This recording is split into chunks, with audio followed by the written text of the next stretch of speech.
नमस्कार, आप देख रहे हैं नव भारत समाचार और आज हमारे साथ हैं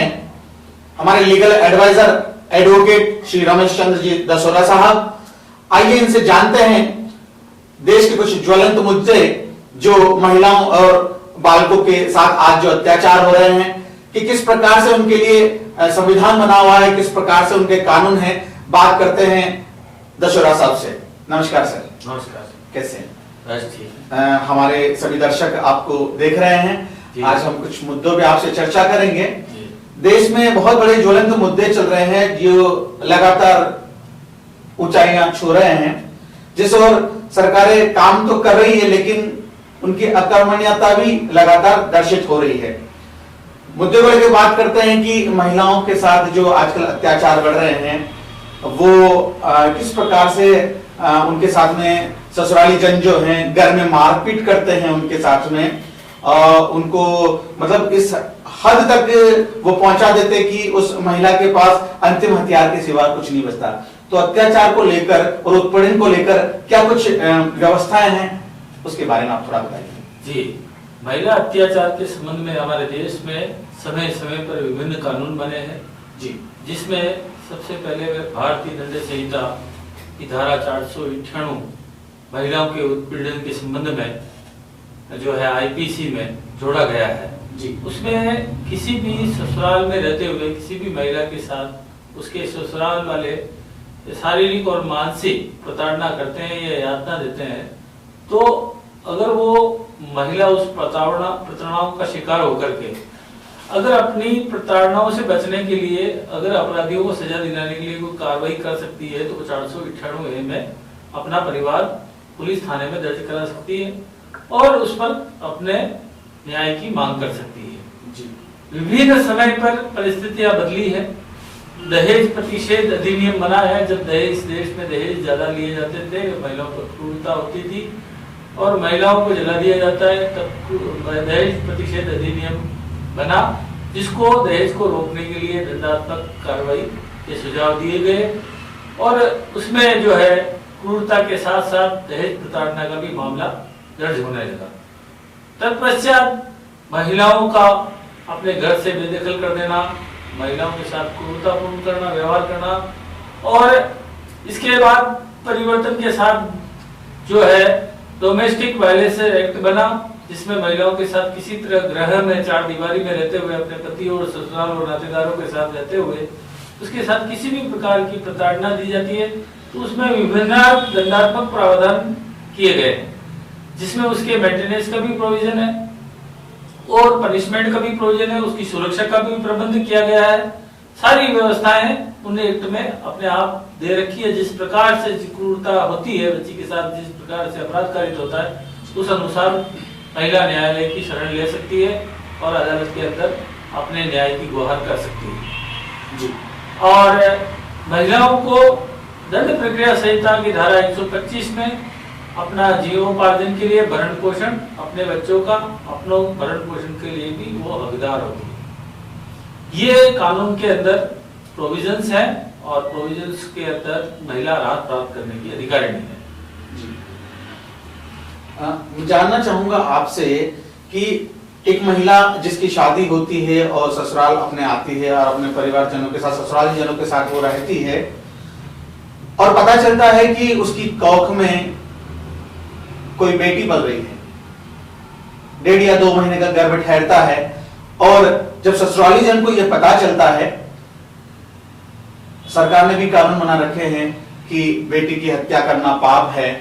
और जब ऐसे निर्दयी ससुराली जनों को पता चलता है कि जो उसकी बहू के गर्भ में जो पल रहा है वो एक बेटी है, जिसकी जांच करवा दी जाती है और उसको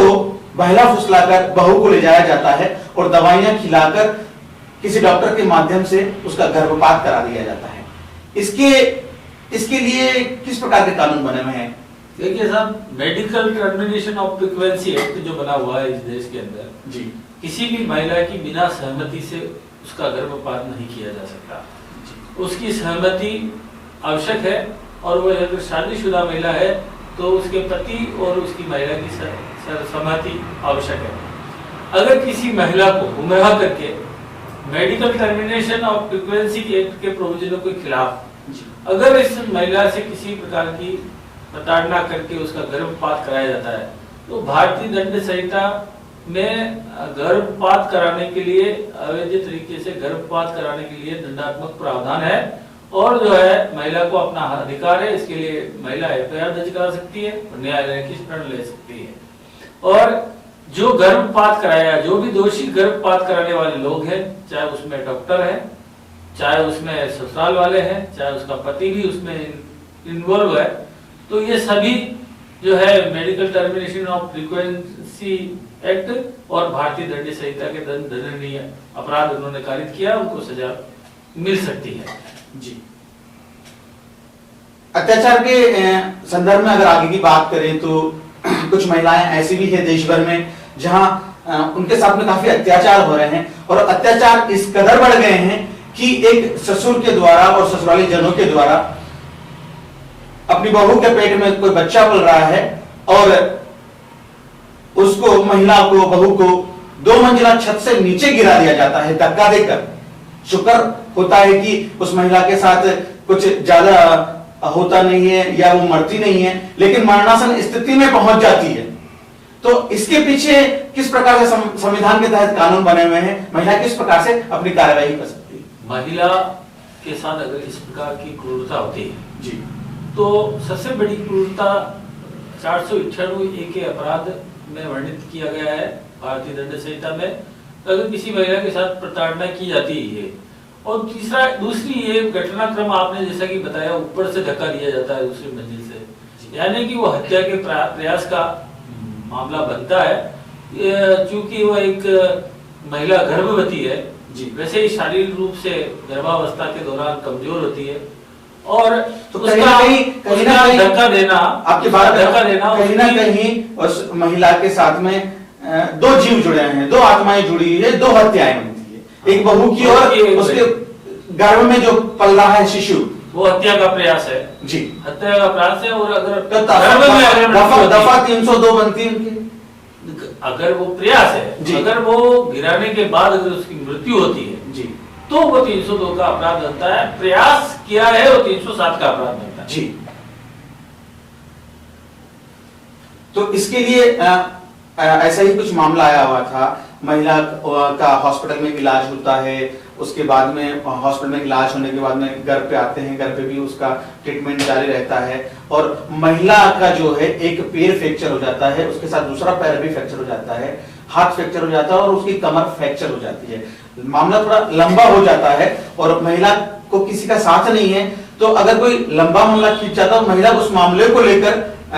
कभी भी उसके रिगार्डिंग जो है, अगर मान उसके पास तथ्यात्मक सबूत है, तो क्या वो मामला दर्ज करवा सकती है? बिल्कुल ये मामला दर्ज होना चाहिए। अगर मान लो महिला के पैरों में फ्रैक्चर है जी, और जो फ्रैक्चर जो है वो गंभीर चोट की परिभाषा में आता है जी, और उसका धक्का देना, ये फ्रैक्चर की चोट कारित करना, ये हत्या का प्रयास ही है। ये 307, 325, 498 है, इस प्रकार की जो कुछ धाराएं बनी हुई है भारतीय दंड संहिता में, उन प्रावधानों के तहत इस पर कार्रवाई होनी चाहिए।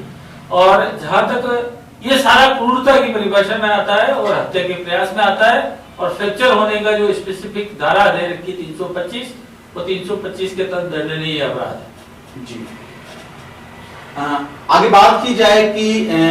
बच्चों को लेकर, महिला के अपने बच्चे हैं, दूध पीते बच्चे हैं, 2 साल के, 4 साल के, 5 साल के, छोटे छोटे नन्हे बच्चे हैं, उन बच्चों को एक मां से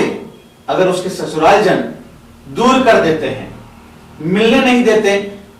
उससे बात नहीं करवाते हैं, बहुत लंबा समय भी बीत जाता है, महिला प्रयास भी करती है लेकिन उसे किसी भी प्रकार से सफलता हासिल नहीं होती है, ऐसी महिला क्या कर सकती है, उनको क्या करना चाहिए? देखिए, दूध पीते बच्चों को अगर कोई मां से पृथक करता है जी, तो वो किशोर न्याय अधिनियम के धारा 75 के तहत क्रूरता की परिभाषा में आता है। बच्चों के साथ क्रूरता हो रही है क्योंकि बच्चे उससे मां से वंचित रह रहे हैं, प्रताड़ित हो रहे हैं, मां का सुख वो भोग नहीं रहे हैं, जबकि उसको वात्सल्य मां का मिलना चाहिए। उस अल्प अवधि के दौरान जहां मां की गोद में खेलने का समय होता है और उससे छीन लिए जाते हैं मां से, तो वो गंभीर क्रूरता है और क्रूरता के तहत दंडनीय अपराध है। दूसरा, माँ के साथ, जैसा कि मैंने अभी जिक्र किया, माँ के साथ दंडनीय अपराध क्या हुआ, ये भी एक 498 के तहत दंडनीय अपराध होता है। तो बच्चों के साथ तो अपराध हो ही रहा है, लेकिन एक माँ के साथ भी अपराध घटित हो रहा है। ये दोनों तरफ से अपराध है और इस पर जो है बच्चों की ओर से उसकी माँ जो है कार्रवाई कर सकती है, थाने में पुलिस स्टेशन में रिपोर्ट दर्ज कर सकती है, न्यायालय में परिवाद दर्ज कर सकती है और उच्च अधिकारियों को अपनी शिकायत दर्ज करवा सकती है। और इसमें तत्परता से जो है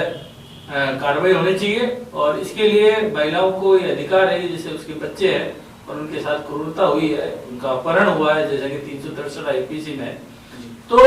वो चाइल्ड लाइन को उसको अपनी चाइल्ड हेल्प लाइन को सूचना देनी चाहिए थी कि मेरे बच्चों को क्रूरतापूर्ण व्यवहार हो रहा है।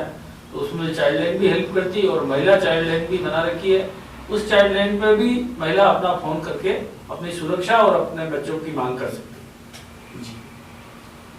महिलाएं अपने घर में सुरक्षित नहीं है, पर ससुराल जन और महिला के बहू के बीच में आजकल झगड़े काफी बढ़ गए हैं किसी न किसी कारण को लेकर। जब बहू और ससुराल जन आपस में पृथक हो जाते हैं किसी भी प्रकार से, किसी भी कारण को लेकर, ससुराली जन उसको छोड़ के चले जाते हैं, ठीक है, उसको उसके हाल पे छोड़ के चले जाते हैं, छोटे छोटे बच्चे उनके पास रहते हैं और घर का सारा सामान लेकर अगर वो फरार हो जाते हैं और अन्यत्र कहीं अगर जगह दूसरी जगह रहने लग जाते हैं, उस महिला के घर पर ना खाने पीने का कोई राशन होता है, ना कोई सामान होता है। और उस महिला के घर की अगर बिजली का कनेक्शन और पानी का कनेक्शन भी कटवा देते हैं तो महिला क्या कर सकती है, किस प्रकार से वो अपना जीवन यापन कर सकती है घर पे, और किस प्रकार से वो न्याय की गुहार लगा सकती है। इसके पीछे क्या कुछ संविधान के तहत वो कानून बने हुए हैं। अपने पति पर महिला मेंटेनेंस का क्लेम कर सकती है। उसको हर माह जितनी आवश्यकता है अपने परिवार के चलाने के लिए, अपने इलाज के लिए, अपने जीवोपार्जन के लिए, अपनी शिक्षा दीक्षा व्यवस्था के लिए, अपने दूध और इलाज की दवाइयों तक का खर्चा अपने पति से लेने की हकदारनी है। धारा 125 सीआरपीसी में स्पेसिफिक प्रोविजन दे रखे हैं और अक्सर न्यायालयों में इस प्रकार के मामले विचाराधीन भी हैं और महिलाओं को जो है भरण पोषण राशि मिल रही है। ये राशि तो एक लंबी न्यायिक प्रक्रिया है, उसके बाद में मिलती है। वो ऐसी महिलाएं क्या करें जब उसके पास में खाने पीने के भी लाले हैं, परिवार चलाने के भी लाले हैं, तो ऐसी स्थिति में वो महिलाएं क्या कर सकती है? ऐसी स्थिति में तो महिलाओं को या तो अपनी सेल्फ अर्निंग कैपेसिटी में काम करना पड़ेगा जी, या किसी की मदद लेनी पड़ेगी, किसी न किसी रिसोर्स के जरिए, जब तक कि न्यायालय का निर्णय होकर के राशि वसूल न हो जाए अपने भरण पोषण की, तब तक किसी रिसोर्स को जुटाना पड़ेगा। महिला को अपने आप में स्वावलंबी होना पड़ेगा तब तक के लिए जी। कोई महिला है, मान लीजिए देश भर में ऐसे काफी सारे मुद्दे आ रहे हैं, एक मुद्दा और आया हुआ भी है, एक महिलाओं को उत्पीड़न करते हुए अपने घर से बेदखल कर देना, जबकि वो महिला उस घर में लगातार काफी समय से रह रही है, वो अपने जीविकोपार्जन के लिए कहीं और जगह अपने व्यवस्था करिए, वहां पे काम के लिए जाती है, अपनी रोजी रोटी के लिए जाती है, रोजी रोटी कमाकर अपने घर लौटती है और जब घर आके देखती है कि उसके घर का जो ताला लगा के गई थी सुबह, शाम को वो घर पहुंचती है तो उसके घर के सारे ताले टूटे हुए मिलते हैं और एक नया ताला वहां लगा हुआ मिलता है और ससुराल जन जो उसको छोड़ के जा चुके होते हैं वो उसके अंदर प्रवेश कर जाते हैं और वो उस बहू को अपने घर में प्रवेश नहीं करने देते हैं और उसके साथ निर्दयी होकर प्रताड़ना करते हैं। ऐसे मामले में क्या करना चाहिए? देखिए, अगर कोई बहू अपने ससुराल की आवास परिसर में निवास कर रही है जी, और उसके पावर एंड पोजीशन में अगर कोई कमरे है वो जहाँ वो रहती है, अपना जीवोपार्जन करती है, खाना बनाती है, उसको ससुराल वालों को, चाहे उनका मालिकाना हक भी क्यों ना हो, बिना वैधानिक प्रक्रिया अपनाए, without due process of law, महिला को बेदखल नहीं किया जा सकता जब तक कि किसी न्यायालय के द्वारा उसको बेदखली का डिग्री हासिल नहीं कर ले, तब तक कोई न्यायालय उसे खाली करने का आदेश नहीं दे दे। अगर इस प्रकार की कोई ससुराल वाले अगर किसी महिला की जो शादीशुदा पत्नी बना करके लाए हैं, उसे घर में रखा है, उसके कमरों में अनाधिकृत रूप से प्रवेश कर जाते हैं और उसको सामान बाहर फेंक देते हैं तो भारतीय दंड संहिता के तहत लड़ाई झगड़ा करते हैं तो अपराध कारित है। ये 457 है, 456 है, इस तरह गृह भेदन का ये अपराध कारित होगा। अगर ससुराल वालों को अपना मकान की आवश्यकता है या जरूरत है या उससे खाली करवाना है तो उसको कानूनी प्रक्रियाओं से ही मकान खाली होने के प्रावधान है। उसको without due process of law के माननीय सर्वोच्च न्यायालय ने अभी अपने विभिन्न न्यायिक दृष्टांतों में स्पेसिफिक रूप से जजमेंट पास किए हैं कि बिना वैधानिक प्रक्रिया के एक अजनबी व्यक्ति यानी एक अतिक्रमी व्यक्ति को भी आप बेदखल नहीं कर सकते हो। उसके लिए भी कानून का दरवाजा खटखटाना पड़ेगा, उसके लिए भी कानून की प्रक्रिया अपनानी पड़ेगी। ये जंगल राज नहीं है, कानून का राज है। कानून से ही अगर कोई अतिक्रमण करता है उसके बेदखल किया जा सकता है। ऐसे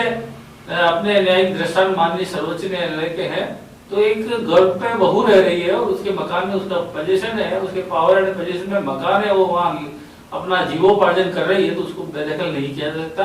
ये गंभीर प्रकृति का अपराध है। जी, अगर कोई महिला है, वो महिला अपने घर में रह रही थी, घर में रहते हुए ससुराली जनों ने,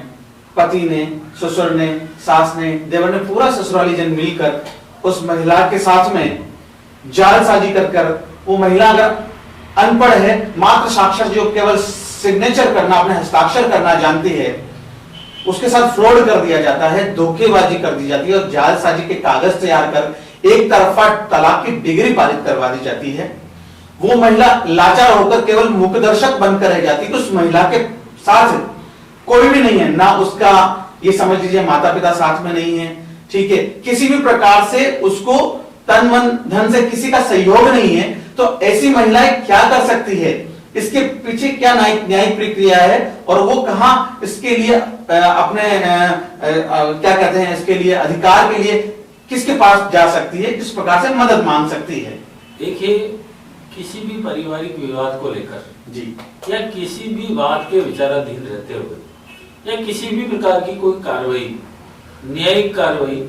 किसी भी सक्षम न्यायालय अथॉरिटी के पास विचाराधीन है जी, तो उसमें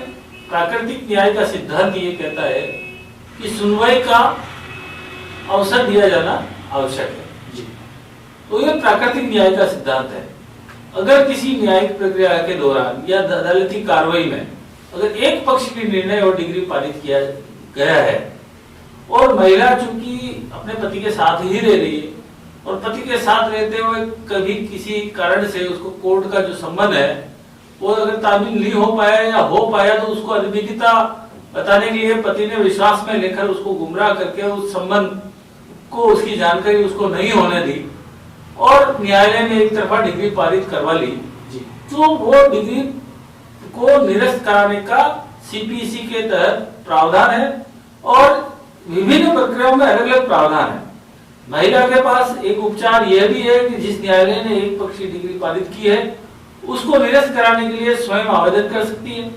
कि मुझे सुनवाई का अवसर दिए बगैर ये एक पक्षी जो डिग्री पारित की है इन कारणों के आधार पर जैसे ही उसको जानकारी हासिल हो वो अपना आवेदन करके उस डिग्री को निरस्त करा सकती है। दूसरा, उस महिला के पास उपचार है कि उस निर्णय और डिग्री की वो अपील कर सकती है। अपील में जो है उस डिग्री और अपील को निरस्त करा सकती है। ये प्रावधान है, जैसे ही महिला को जानकारी है उसको न्यायालय में बाई पार्टी कराने का आवेदन देना होगा जी। ऐसी महिलाएं जिनको घर से बेदखल कर दिया जाता है, बेदखली की सूचना महिला पुलिस कंट्रोल रूम को देती है, पुलिस को देती है, कुछ समय बाद वहां पुलिस पहुंचती है और पुलिस जब पहुंचती है और उनको थाने ले जाती है, उनको समझा बुझाकर दोनों के साथ काउंसलिंग की जाती है, ससुराली जन को वापस घर भेज दिया जाता है, बहू को थाने रोक कर रखा जाता है। काफी समय बाद अगर थाने में उस बहू को कि जा तुम अपने घर चले जाओ, हम आपको भिजवाने की वो कर रहे हैं, पीछे से साहब आ रहे हैं, अधिकारी आ रहे हैं, वो महिला अपने घर पहुंच जाती है। घर के बाहर ससुराल जन जो है उसको अंदर प्रवेश नहीं करने देते हैं।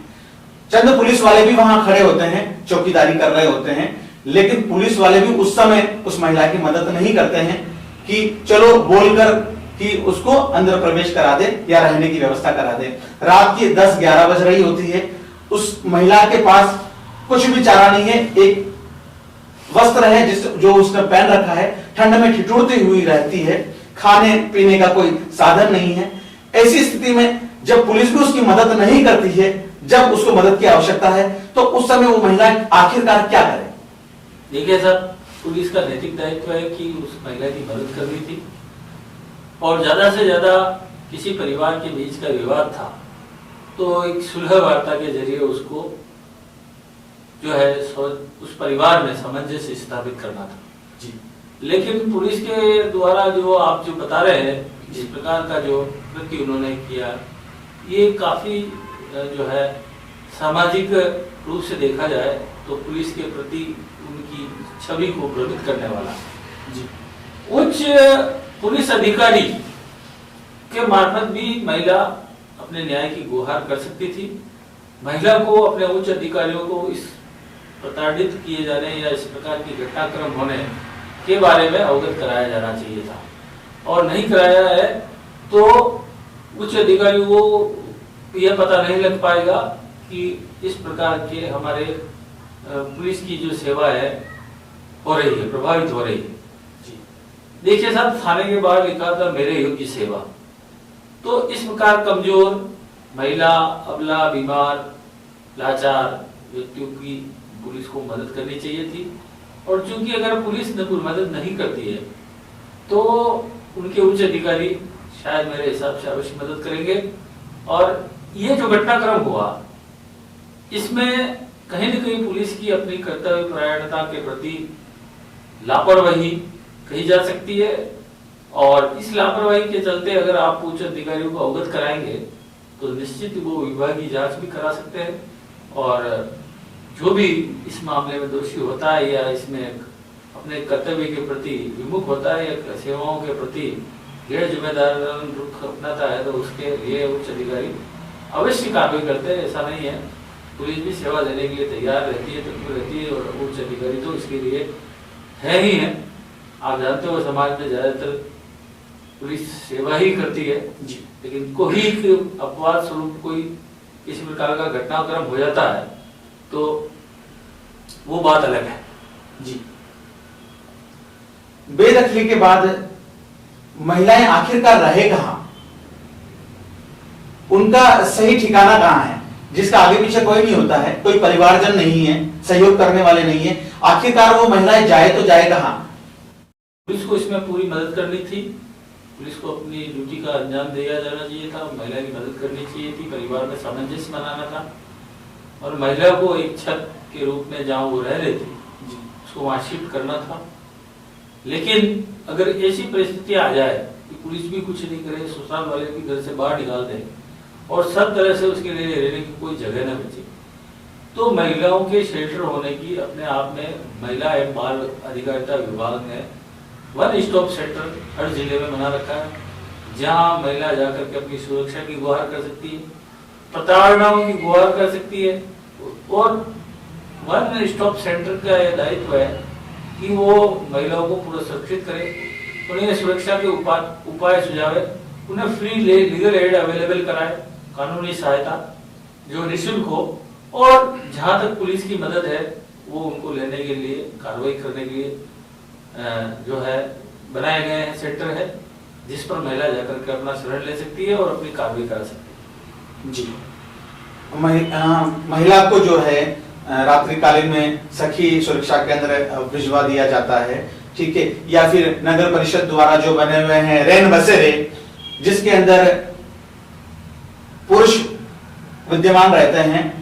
कुछ पुरुष शराब के नशे में भी रहते हैं, वहां महिलाएं नहीं है या एक आधी महिलाएं हैं, तो वो महिलाएं वहां पे किस प्रकार से सुरक्षित है, कैसे वो महिलाएं वहां पे रहे? महिला को पहले तो रैन बसेरे में जब इस प्रकार से प्रताड़ित की हुई महिला है जी, तो रैन बसेरे में नहीं रहना चाहिए। अगर ऐसे मामले में अगर पुलिस के द्वारा महिलाओं को अगर रैन बसेरे में भेज दिया जाता है, रैन बसेरे में अगर पुलिस भेजती है तो वो गलत है, महिला अपनी सुरक्षा खुद करनी चाहिए। महिला को वन स्टॉप सेंटर में जहाँ महिलाएं रहती है सखी सेंटर पे जाना चाहिए और सखी सेंटर पे जाकर के अपने जो है वह अपराध के साथ उसको किया गया प्रताड़ना के साथ उसकी कार्रवाई कराने के लिए वन स्टॉप सेंटर पे अपनी जो है पूरा मामला से अवगत कराना चाहिए। जी, मामले को लेकर अगर बात की जाए, आप जैसे बता रहे हैं कि सखी सेंटर को अवगत कराना चाहिए, ठीक है, और इसमें अगर देरी होती है, जैसे मैं कहूं कि अभी जरूरत तो भी है और वो अगर 6-7 घंटे बाद अगर वो मिलते हैं और उसके बाद में उनको सफलता भी हासिल नहीं होती है, एक नॉर्मली कार्रवाई होती है, तो नॉर्मली कार्रवाई होगी। तो सखी सेंटर एक इस प्रकार का सेंटर है जी, जहां महिला को जाते ही वस्त्र, कपड़े, खाने पीने और रहने को, सुरक्षित रहने को आवास जरूर उपलब्ध हो जाता है जी, जहां वो अपना एक बार जीवन यापन कर सके। जी, दूसरा मेरा ये कानूनी कार्रवाई का सवाल है, उसकी सुरक्षा का सवाल है जी, वहाँ पूरी तरह महिलाएं सुरक्षित रहती है, उनके सुरक्षा के उपाय तत्काल हर समय उपलब्ध रहते हैं जी, तो सुरक्षित और जीवन निर्भर दो के साधन तो तुरंत उपलब्ध हो जाते हैं। तीसरा ये कानूनी उपाय, तो महिला से निःशुल्क सहायता लेने और उसके कानूनी कार्रवाई करने में थोड़ा समय लगता है। और जहाँ तक पुलिस की संबंध में कार्रवाई है तो सखी सेंटर से जो है महिला प्रताड़ित होकर के वहाँ पहुँचती और अपनी पीड़ा अभिव्यक्त करके काउंसलिंग के मार्फत तो निश्चित उनकी कार्रवाई होती है, नहीं तो महिला बाल विकास विभाग तक वो काउंसलिंग जाती है और उस काउंसलिंग के आधार पर राज्य सरकार भी उस पर कार्रवाई सुनिश्चित करती है और महिला आयोग भी इसके लिए गठित है। तो सखी सेंटर पर कोई महिला अपने प्रताड़ना का शिकार होती है या उसके साथ किसी भी प्रकार का अपराध होता है तो जो काउंसलिंग वगैरह होती है वो आयोग तक जाती है और आयोग उसमें संज्ञान लेकर उचित कार्रवाई करते हैं और जो भी दोषी अधिकारी है जिन्होंने ये नेग्लिजेंसी की है, महिलाओं के साथ कोई अपराध कारित करने में लापरवाही बरती है, तो आयोग उस पर संज्ञान लेकर के उनके खिलाफ जो राज्य सरकार को लिखती है और राज्य सरकार उनके खिलाफ कार्रवाई करती है। ये इसका वैधानिक प्रावधान है और उनके पूरी सुरक्षा के, महिलाओं की सुरक्षा के उपाय है जो है हर राज्य सरकार ने अपने स्तर पर कर रखे हैं। कोई लाचार महिला है, कोई ऐसी महिला जिसको बेदखल कर दिया गया है और ससुराली जन से वो लगातार प्रताड़ित है, उसको किसी भी प्रकार की लीगल सहायता के लिए और अन्य किसी सहायता के लिए, अपने भरण पोषण के लिए भी मान लो, उसको उसके पास किसी भी प्रकार से अर्थ नहीं है, मान लीजिए वो अपना आज कोर्ट भी जाती है, मान लो न्यायिक क्षण भी लेती है, क्योंकि आजकल तो पैसा और पावर बोलता है जहां तक देखा जाता है। अगर किसी के पास ना पैसा है ना पावर है, किसी प्रकार का सहयोग नहीं है, ऐसी महिलाओं के लिए आपकी तरफ से क्या सलाह है, क्या करना चाहिए? देखिए, हर जिला स्तर पर जिला विधिक सेवा प्राधिकरण बना हुआ है जी, तथा राज्य स्तर पर राज्य विधिक सेवा प्राधिकरण बना हुआ है और राष्ट्रीय स्तर पर राष्ट्रीय विधिक सेवा प्राधिकरण। इस प्रकार की किसी भी प्रताड़ित महिला को विधिक सेवा, निःशुल्क विधिक सेवा के प्रावधान दिए हुए हैं। जहाँ ये प्राधिकरण, जिस पर एक राज्य सरकार के द्वारा बजट आवंटित होता है और इस प्राधिकरण में अगर कोई महिला और कोई न्याय से वंचित न रहे, कोई भी व्यक्ति इस देश के अंदर न्याय से वंचित न रहे, इस सिद्धांत को अपनाते हुए प्राधिकरण के समक्ष जाकर अपना जो है अपनी पीड़ा और अपनी प्रताड़ना अभिव्यक्त करती है तो विधिक सेवा प्राधिकरण उसको निःशुल्क कानूनी सहायता उपलब्ध कराता है, जिसमें अधिवक्ता भी उपलब्ध कराते हैं, उसके स्टेशनरी, टाइपिंग वगैरह जिस प्रकार का खर्चा होता है वो विधिक सेवा प्राधिकरण स्वयं उठाता है और उसको निःशुल्क विधिक सहायता प्रदान की जाती है। और महिला को जहां तक सेंटर पर रखने वाली बात है और पुलिस की के द्वारा की गई जो वैधानिक कार्रवाई होनी चाहिए थी वो भी अगर पुलिस द्वारा नहीं की तो भी विधिक सेवा प्राधिकरण उसमें हस्तक्षेप करता है और उसके न्याय तक पहुंचाने के लिए उस महिलाओं को विधिक सेवा प्राधिकरण हेल्प करता है। जी, ऐसी लाचार और अबला महिलाएं जो उत्पीड़न का शिकार है, तो ऐसी महिलाओं का अगर कोई संगठन या कोई व्यक्ति जो सामाजिक सराकोर से जुड़ा हुआ है या मीडिया से जुड़ा है, कोई अगर उस महिला का सहयोग करे और ससुराली जन उनको डायरेक्ट पार्टी बनाए या उन पर डायरेक्ट क्या कहते हैं लीगल एक्शन ले, ऐसे कोई एफआईआर मुकदमे दर्ज करवा दिए जाते हैं, तो उसके पीछे क्या ऑफेंस है, उसके लिए क्या कर सकते हैं? यानी कि वो उस महिला से उनको दूर करना चाहते हैं कि कहीं ना कहीं ये महिला तो गर्त में ही जाए, या कोई गलत तरीका अपनाएं। देखिए साहब, कोई भी एफआईआर दर्ज कराना कोई अभियुक्त नहीं बनेगा जी। कोई भी अपराध कारित करने के लिए किसी भी व्यक्ति पर कोई भी सच्ची या झूठी एफआईआर दर्ज करा सकता है। एफआईआर दर्ज करना पुलिस स्टेशन पर दी गई सूचना है जी, प्रथम सूचना। ये सब जांच का विषय है, कौन निर्दोष है कौन दोषी है। और जब अनुसंधान अधिकारी अपने स्टेज पर अनुसंधान हर एंगल से नहीं कर लेता है और अपनी अंतिम रिपोर्ट नहीं दे सकता, तब तक किसी को दोषी नहीं ठहराया जा सकता है। प्रथम सूचना रिपोर्ट दर्ज किए जाने के कई कारणों से पुलिस पर भी पाबंदियां है, और पुलिस को भी किसी भी झूठी और सच्ची घटना की सूचना मिले, चाहे वो घटना भी नहीं है, और अगर कोई टेलीफोन के जरिए सूचना देता है थाने में कि अमुक व्यक्ति वहां मरा पड़ा है, तो भी पुलिस को पता है नहीं वो जिंदा है, फिर भी अगर इस प्रकार की सूचना आई तो पुलिस की पारदर्शिता के लिए प्रथम सूचना रिपोर्ट दर्ज कर लेना कोई अपराध नहीं जी। लेकिन पुलिस को सही अनुसंधान करना और असही अनुसंधान करके दोषी व्यक्तियों को उस दूध का दूध और पानी का पानी करना पुलिस का काम है। पुलिस अनुसंधान करती है, और अनुसंधान अगर किसी प्रकार के अनुसंधान में पुलिस की पारदर्शिता नहीं है, पक्षपातपूर्ण रवैया है, तो उच्च अधिकारी या न्यायालय उसकी अनुसंधान भी अधिकारी भी बदल सकता है, और जो पुलिस ने किया अनुसंधान है उसकी भी वापस तस्दीक हो सकती है, जांच हो सकती है, उस पर भी कार्रवाई हो सकती है। इसलिए प्रथम सूचना रिपोर्ट तो कोई अपराध घटित होने का आधार नहीं है, और उसकी जांच का विषय है कि कौन दोषी है कौन निर्दोष है। महिलाओं और बालकों की सुरक्षा को लेकर और उनके साथ जो उत्पीड़न हो रहे हैं उसको लेकर आपकी ओर से कुछ विशेष अगर आप कुछ कहना चाहते हैं तो जरा बताइए, कुछ विशेष कुछ हो। देखिए, महिलाओं के साथ प्रताड़ित होने के या उनके साथ अपराध कारित करने के कई प्रावधान कानून में किए हुए हैं। महिलाओं को सुरक्षा दिलाने के भी राज्य सरकारों द्वारा कई कदम उठाए गए हैं, कई प्रकार की सुरक्षा व्यवस्था की गई है। हाँ, ये जरूर है, बच्चों के लिए भी है, महिला है, बाल अधिकारिता विभाग है, बाल अधिकारिता विभाग है, तो सभी तरह की है। लेकिन ये एक इमीडिएट इसको कहते हैं तुरंत सहायता और तुरंत न्याय के लिए हम इस देश में उम्मीद तो इतने जल्दबाजी में नहीं रख सकते, लेकिन थोड़ा समय जरूर न्याय प्राप्त करने में लगता है। न्याय में थोड़ा विलंब हो सकता है, लेकिन इसमें देर है पर अंधेर नहीं हो सकती। देश में जो महिलाओं के साथ हो रहा है वो उसके पीछे एक कारण है हमारा समाज। हमारे समाज की जो व्यवस्था रही है वो इसी प्रकार की रही है कि महिलाओं को आगे नहीं बढ़ने दिया जाता है, महिलाओं को बराबरी का दर्जा नहीं दिया जाता है, और कोई सामाजिक संगठन आगे आता है तो निश्चित है कि ये संगठन भी आगे आने का कारण भी यही है कि अबला के साथ जिस प्रकार से जिस देश में जाति होती है और उसकी कोई सुनवाई नहीं होती है, और समाज में उसको घृणित नजर से देखा जाता है कि, और समाज में उसको बोलने के लिए भी कोई आधार बेस नहीं होता है, तो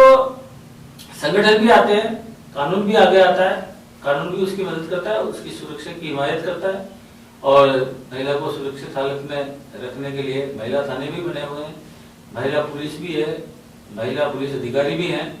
और देश में विभिन्न सामाजिक संगठन भी है जो महिलाओं के लिए दिन रात काम करते हैं, और काम हो रहा है। उसमें देर हो सकती है लेकिन विलंब नहीं हो सकता। जी जी, ये थे हमारे साथ में लीगल एडवाइजर रमेश जी दशोरा, जिन्होंने बहुत ही अच्छी सूचनाएं महिलाएं बाल कल्याण को लेकर, महिलाओं की सुरक्षा को लेकर, बालकों की सुरक्षा को लेकर हमें बताई है। आप सभी सजग रहिए, और किसी भी प्रकार की जो सहायता होती है उसके लिए आप बाल कल्याण विभाग को और न्यायिक विभाग से संपर्क कर सकते हैं, जो आपकी हर समय मदद करेगी। न्याय में देरी जरूर होती है, लेकिन न्याय मिलता जरूर है।